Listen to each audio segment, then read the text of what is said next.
The lover's knot tiara was never just a crown of pearls and diamonds. It carried Diana's smile, Diana's heartbreak, and the painful memory of a woman who became more powerful in public imagination than the palace could ever fully control. That is why the tiara has always felt dangerous. Not because of its stones, not because of its age, and not because of its place inside the royal vault, but because of the woman the world still sees whenever those pearls begin to move. Diana wore it as a princess, but the public remembered more than elegance.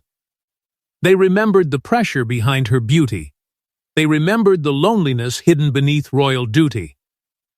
They remembered a young woman placed beneath the weight of tradition, expected to sparkle while slowly breaking under the silence around her. Over time, the lover's knot stopped being only a jewel. It became a symbol of everything the monarchy wanted to show, and everything it wanted people to forget. It spoke of glamour, but also grief. It suggested fairy tale royalty, but carried the ache of a marriage that had turned into a public wound. Every pearl seemed tied to a memory. Every appearance seemed to reopen a question the palace never fully answered. What does it cost a woman to become the face of the crown? Then came Kate. For years she was praised for her calm, her discipline, and her ability to carry royal expectations without open complaint. But when she wore the lover's knot, the story changed instantly. The headlines did not simply say Kate looked royal. They asked whether she was becoming Diana's heir in more than title. They compared the softness, the sadness, the elegance, the restraint. They placed two women side by side, even though one was building her future and the other had become a haunting part of the monarchy's past. That comparison may have flattered the palace at first. Diana's memory still had enormous public power, and Kate wearing her most famous tiara created a bridge between grief and continuity. It told the world that the monarchy had survived. It suggested that what had once been painful could now be transformed into stability. But inside the institution, that kind of symbolism is never innocent. A jewel that can heal can also accuse. A tribute can become a reminder. A beautiful image can suddenly turn into a question no advisor wants to answer. Palace insiders understood this better than anyone. They knew that every time Kate wore the lover's knot, Diana returned to the room. Not in body, but in memory. And memory can be more powerful than presence. It can soften the public. It can sharpen old anger. It can make people look at the present royal family through the unfinished pain of the past. For Kate, the burden was even heavier. She was not only expected to honor Diana, she was expected to carry Diana's visual legacy without repeating Diana's suffering. She had to appear graceful, but never fragile. Devoted, but never trapped. Familiar enough to comfort the public, yet different enough to prove that history would not repeat itself. That is a narrow path, and the lover's knot made it narrower. Because when Kate wore it, she was not simply Catherine, Princess of Wales. She became a living echo, a continuation, a carefully managed answer to a story the monarchy had never been able to bury. And somewhere behind the polished language of duty, behind the calm smiles and palace statements, the question began to grow more uncomfortable. Was Kate using Diana's legacy? Or was Diana's legacy beginning to use Kate? That quiet pressure did not disappear. It gathered. It followed every royal appearance, every banquet, every jewel choice, every public comparison. And the closer Kate came to the center of monarchy, the more dangerous the tiara became. Not because she lacked the strength to wear it, but because wearing it gave the public permission to reopen everything attached to it. And that burden, according to insiders, finally collided with a private decision made before the banquet doors ever opened. The answer, insiders believe, was not illness, taste, or accident. Kate skipped the lover's knot tiara because wearing it that night would have sent the wrong message, one that palace officials feared could turn a formal banquet into a public comparison they could not control. That is what made the absence so powerful. A tiara was missing, but a message was present. In royal life, silence is rarely empty. It is shaped, approved, and protected. Nothing at a state banquet is casual, especially not the jewels worn by the Princess of Wales. Every piece carries a history. Every choice becomes a signal. And on that night, the lover's knot would have spoken too loudly. The banquet was not simply a glittering royal tradition. It was a performance of stability. It was meant to show the monarchy as calm, united, and secure. Behind the polished manners and careful speeches was a deeper purpose, to prove that the crown still knew how to command attention without looking wounded by its past. The institution needed discipline. It needed control.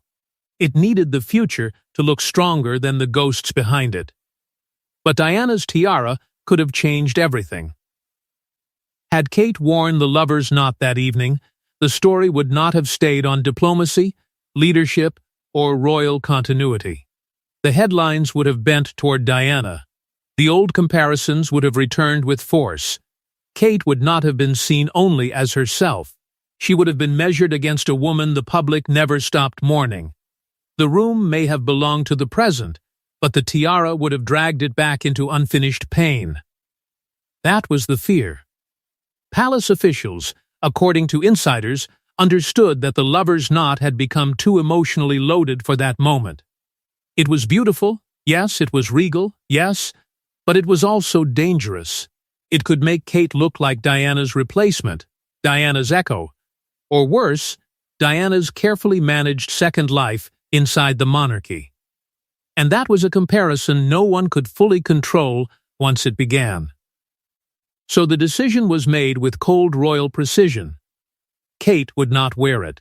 The absence would create questions, but questions were safer than an emotional storm. A missing tiara could be explained away. A Diana revival could not.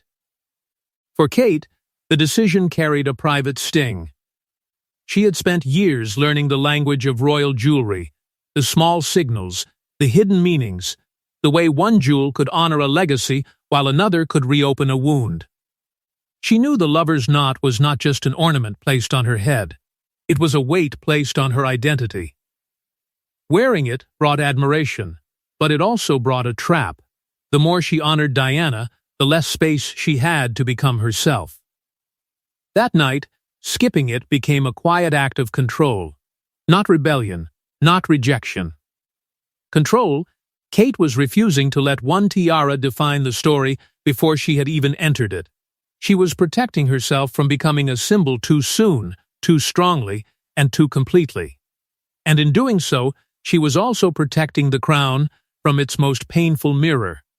Yet that protection came at a cost. Because once people noticed the lover's knot was absent, the silence around it began to grow. The palace may have avoided one comparison, but it created another mystery, and the deeper question was no longer why Kate did not wear it. But once the tiara was left behind, the question changed: who made the final call? Kate herself, or the institution watching every diamond? Before the banquet, there was allegedly a warning spoken in private. The lover's knot would not simply honor Diana, it would summon her. And in a monarchy already balancing grief, rivalry, and public pressure, that was a risk no one wanted to face. That warning did not need to be loud to be powerful. Inside palace walls, the most serious messages are often delivered softly. A raised voice can be denied. A quiet instruction can become law. And according to insiders, the conversation around Kate's tiara was not treated like a question of style. It was treated like a matter of control. The choice should have been simple. The lover's knot was famous, beloved, and instantly understood by the public. It gave Kate a direct line to Diana's memory and reminded the world that the Princess of Wales was not only a title, but a story passed from one woman to another. Some advisors believed that was exactly why Kate should wear it. They saw its emotional force as an advantage. They believed the tiara could soften the monarchy, bring warmth to the banquet, and make Kate look like the stable answer to a painful royal past. But others saw danger in the same diamonds. To them, the lover's knot was too powerful for the moment. It would not sit quietly. It would not simply sparkle and disappear into ceremony. It would dominate the night. The speeches, the guests, the diplomacy, the careful royal order, all of it could be pushed aside by one familiar jewel. The next morning, the story might not be about the crown's future. It might be about Diana's shadow falling across it again. That was the problem. Royal jewels are never chosen only for beauty. They are chosen for politics, memory, rank, timing, and emotional impact. A tiara can praise one woman while unsettling another. It can honor the dead while pressuring the living. It can make the monarchy look united, or expose the cracks everyone is trying not to name. Kate understood that better than most. She had spent years learning how one small decision could become a national conversation. As future queen, she was expected to project calm. As a mother, she was expected to protect her family from becoming trapped in old pain. As William's wife, she carried the emotional weight of Diana's story in a way no palace advisor could fully understand. And as Princess of Wales, she was asked to stand close enough to Diana's legacy to benefit from it, but never so close that it swallowed her whole. That was the cruel balance. The warning, insiders suggest, was not harsh. It was not an order dressed as punishment. It was something more serious. A reminder that the lover's knot would choose the story for her. If Kate wore it, she might walk into the banquet as herself, but the world would receive her as Diana's continuation. Every smile would be compared. Every gesture would be measured. Every headline would ask whether the monarchy had finally found a safer version of the woman it once failed to protect.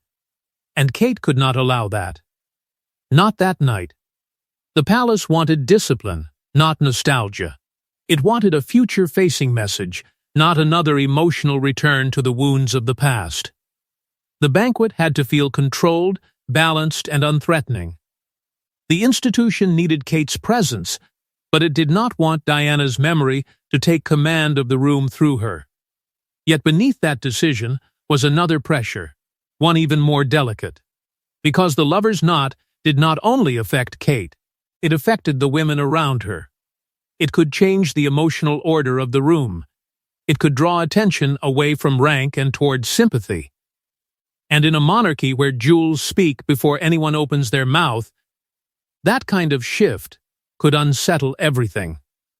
Because in the royal family, one woman's tiara is never only about her, it can change how every other woman in the room is seen.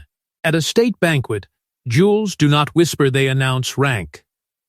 And if Kate had worn Diana's most famous tiara on that night, it could have created a silent contrast with Camilla that no palace statement could easily soften.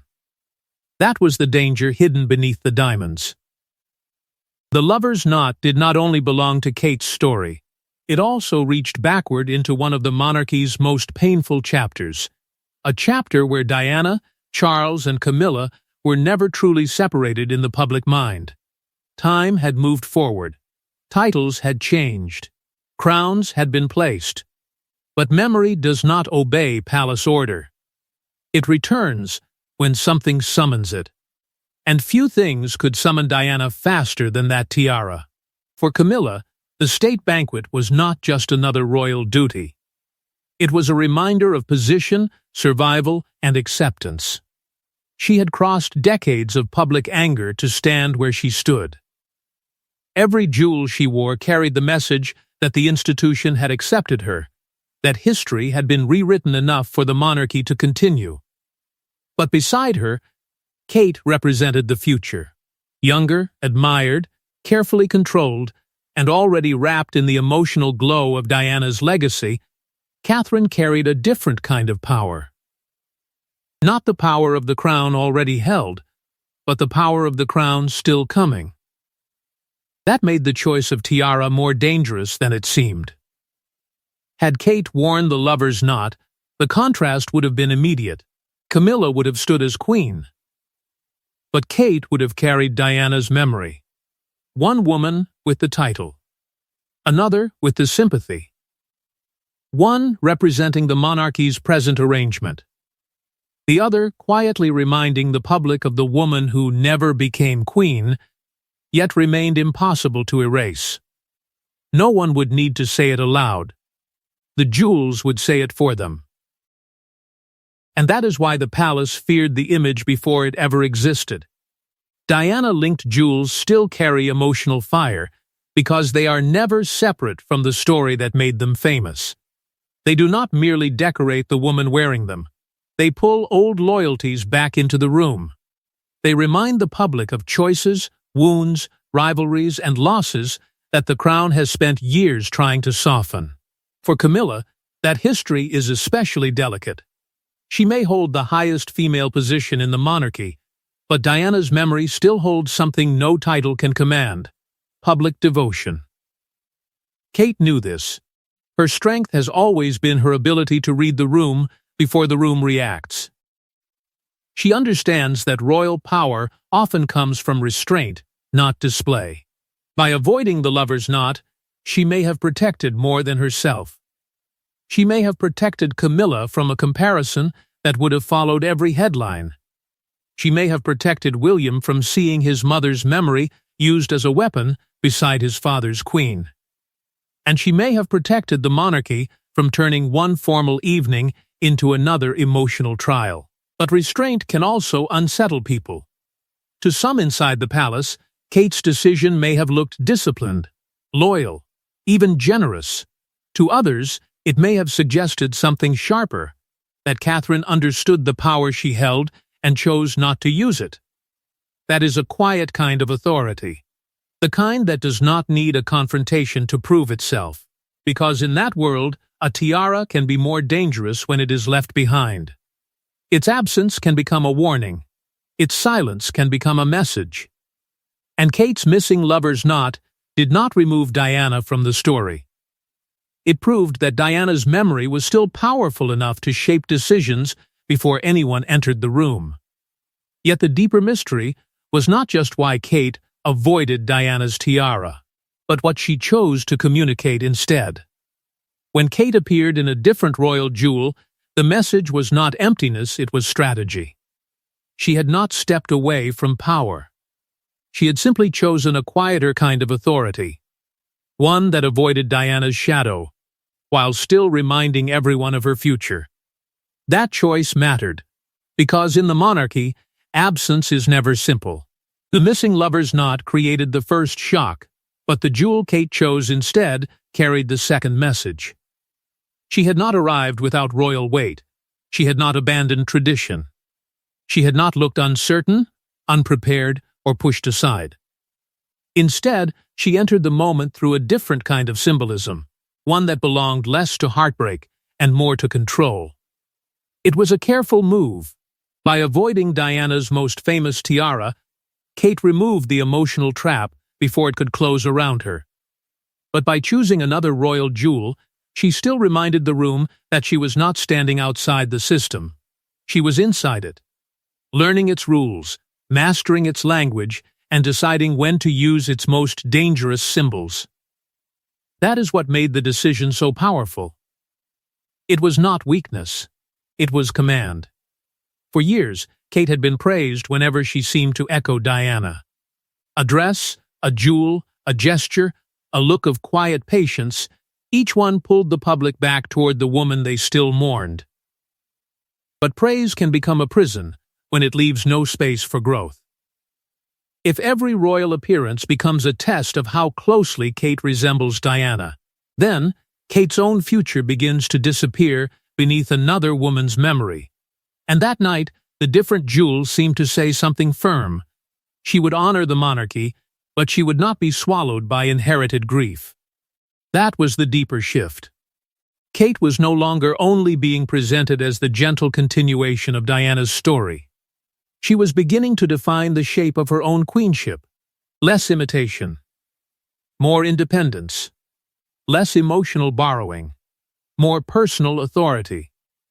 The jewel she chose allowed her to remain regal without awakening every painful comparison attached to the lover's knot. It let her support the crown without becoming the doorway through which Diana's ghost returned again. And in royal language, that kind of restraint can speak louder than spectacle. Anyone can make a dramatic entrance beneath the most famous tiara in the vault. But it takes discipline to leave that power untouched when everyone expects you to use it.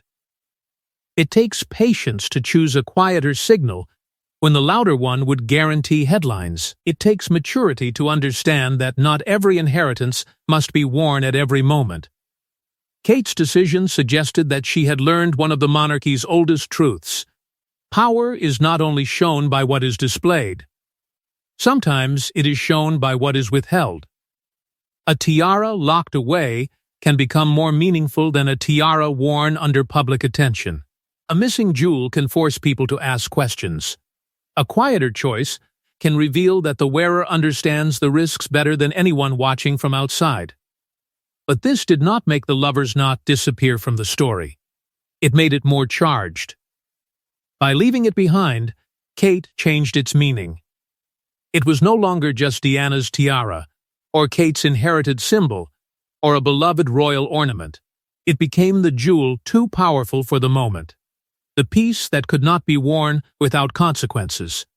The crown of memory that even the future queen seemed careful to touch. And that is why the alternative jewel did not close the mystery. It widened it. Kate may have chosen restraint, but restraint invited suspicion. If she had control over the decision, then she had sent a bold message about her own image. But if the palace had guided her away from the lover's knot, then something more serious was happening behind the vault doors. But the more Kate tried to control the message, the more royal watchers began asking whether the tiara had been quietly restricted. Once Kate skipped the lover's knot, a darker theory began to spread. What if she did not simply choose another jewel? What if the tiara had been quietly held back because its emotional power had become too dangerous for the crown? That question changed everything.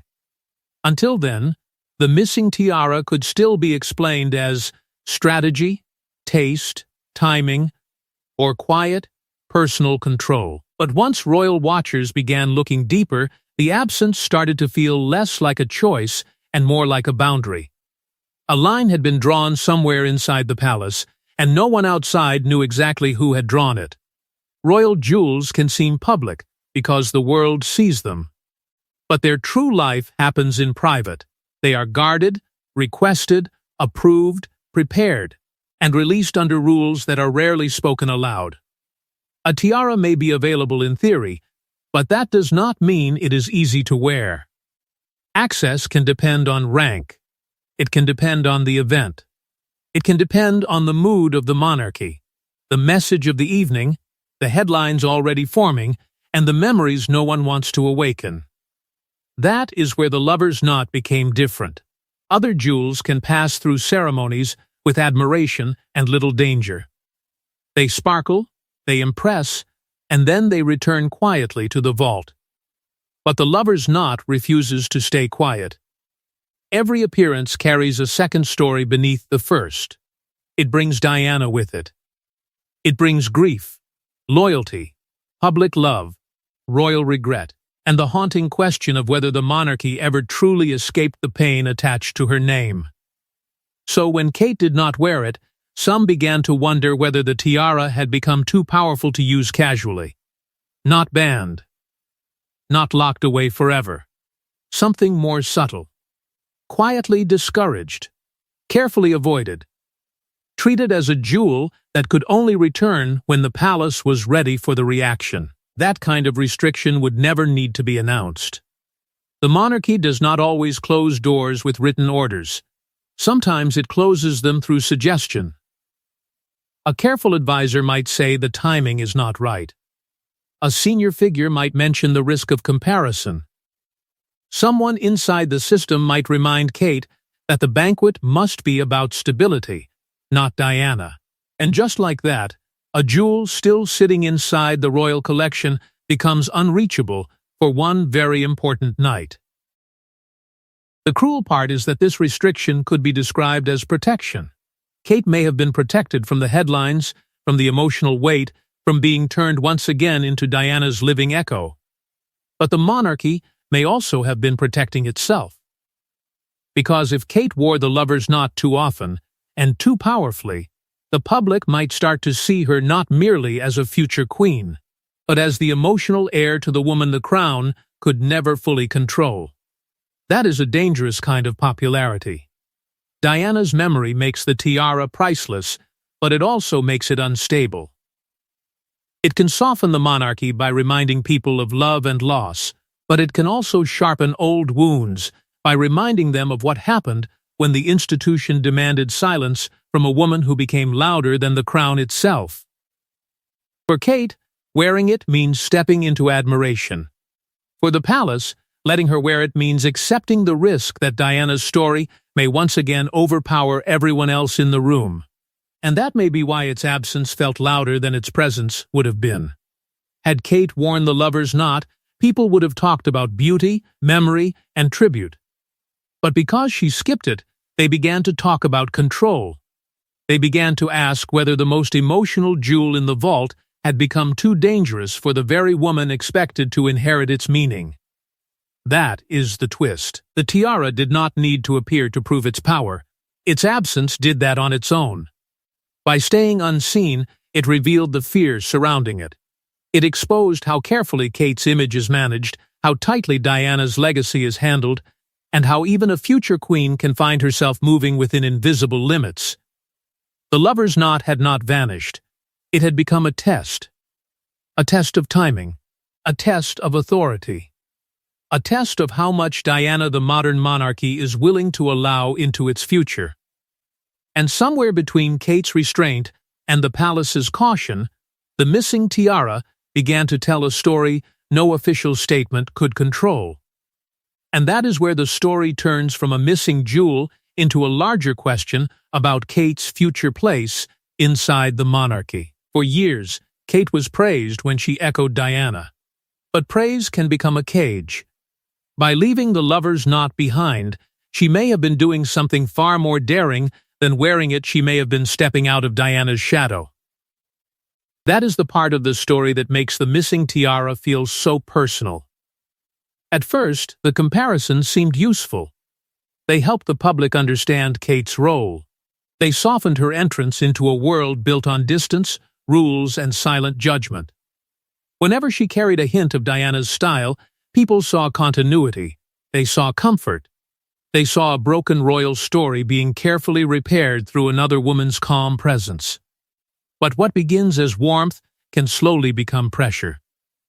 Kate was not only being accepted as herself, she was being measured against a memory. Every tribute brought praise, but every tribute also tightened the invisible bond between her identity and Diana's image. A jewel here, a gesture there, a familiar softness in public, a quiet strength under pressure. To the outside world, it looked touching. Inside the monarchy, it may have felt far more complicated, because once the public decides a woman represents the return of someone they lost, it becomes almost impossible for her to fully belong to herself. And Kate had to live with that. She inherited more than a title. She inherited an emotional battlefield. Diana's legacy was beloved, but it was not simple. It carried tenderness, pain, betrayal, glamour, loneliness, and public devotion so strong that even decades later, the monarchy still moves carefully around it. For Kate, wearing Diana-linked jewels could feel like an honor, but also like stepping into a story that had already wounded one princess of Wales. The lover's knot was beautiful, but beauty was never the full truth. It was a crown of memory. And memory can press down harder than diamonds. That is why skipping it may have marked a turning point. Kate was not rejecting Diana. That would have been too cold, too cruel, and far too dangerous. Instead, She seemed to be rejecting the idea that Diana's image should always be used to explain her own power. She could honor the past without becoming trapped inside it. She could respect the woman before her without allowing the palace, the press, or the public to turn her into a replacement. That distinction mattered. It was quiet, but it was bold. Because a future queen cannot live only through another woman's sorrow. She cannot build her authority entirely from inherited grief. She must eventually stand in her own name, with her own choices, her own discipline, and her own emotional language. And by leaving the lover's knot behind, Kate may have been sending that message without ever saying a word. There was loneliness in that decision. To inherit symbols that belong to someone else's pain is not simple. The public sees jewels and imagines privilege. But behind the sparkle is a heavy question. How much of yourself must disappear so the institution can turn another woman's tragedy into continuity? Kate seemed to understand that danger. She knew the tiara could make her adored, but it could also make her less free. So she chose distance. Not dramatic distance. Not rebellion. Something colder and more controlled. She allowed the tiara to remain absent, and in doing so, she created space around herself. She reminded the monarchy that she was not merely a vessel for Diana's memory. She reminded the public that resemblance is not destiny. And she reminded the palace that the future queen's power may not come from wearing the most emotional jewel in the vault, but from knowing exactly when not to touch it. That is the deeper strength in Kate's silence. She did not need the lover's knot to prove she belonged.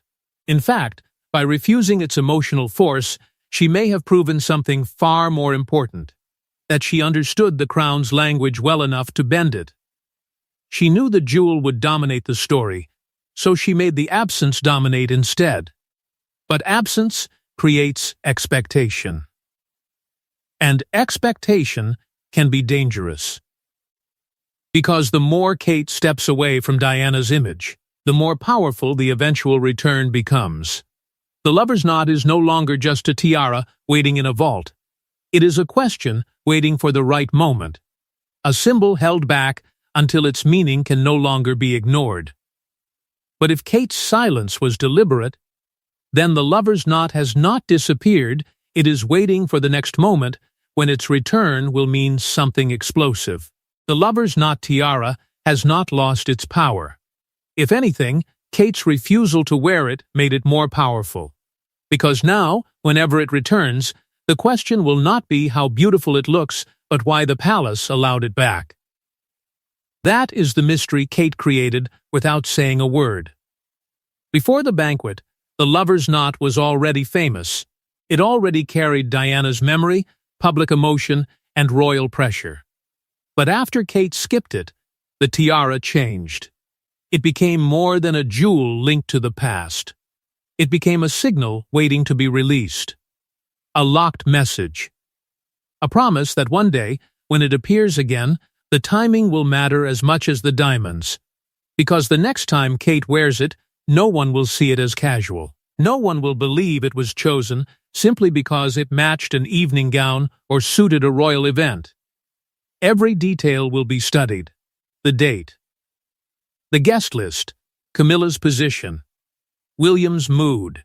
The palace's wider message. The headlines that came before it. The silence that followed. That is what happens when a royal jewel disappears at the wrong moment.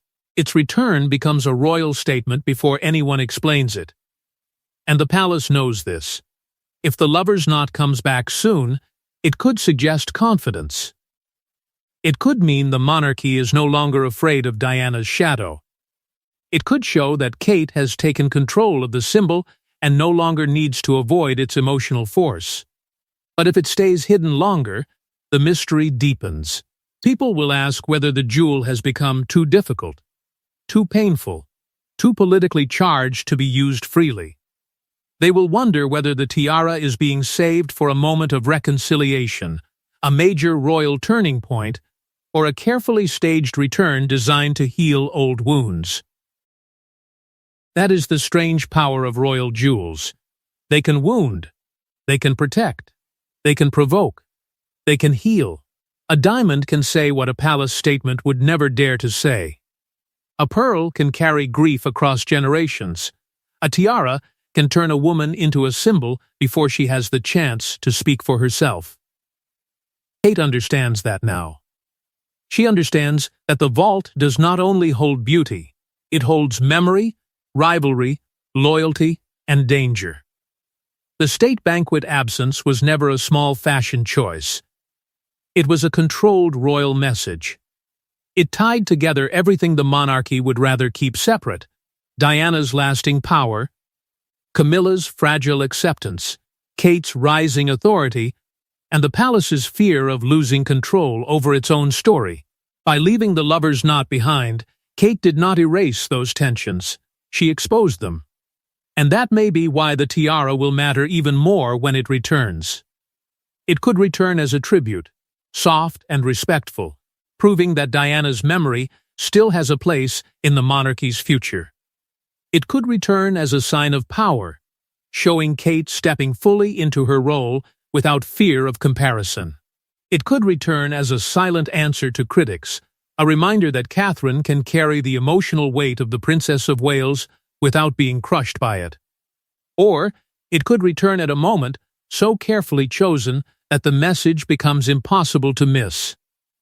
The palace is ready to use Diana's legacy again, but this time on its own terms. Yet even that would not be simple, because the public does not always follow palace instructions. The moment the lover's knot appears, people will remember. They will remember Diana. They will remember Kate's absence.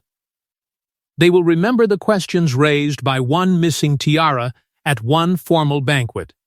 And they will ask whether the crown is honoring the past, controlling it, or trying once again to turn pain into pageantry. That is why this story cannot end with the tiara locked away. It is not truly silent. It is waiting. Waiting for the right night. Waiting for the right signal. Waiting for Kate to decide whether she will wear it as inheritance, armor, tribute, or warning. Because the lover's knot is no longer just Diana's tiara. It is no longer just Kate's possible choice. It has become a test of how much memory the monarchy can survive. And the next time it rises from the vault, the diamonds may sparkle, but the real message will be hidden beneath them. And until that moment comes, the missing lover's knot remains one of the most revealing silences in the modern royal jewelry vault.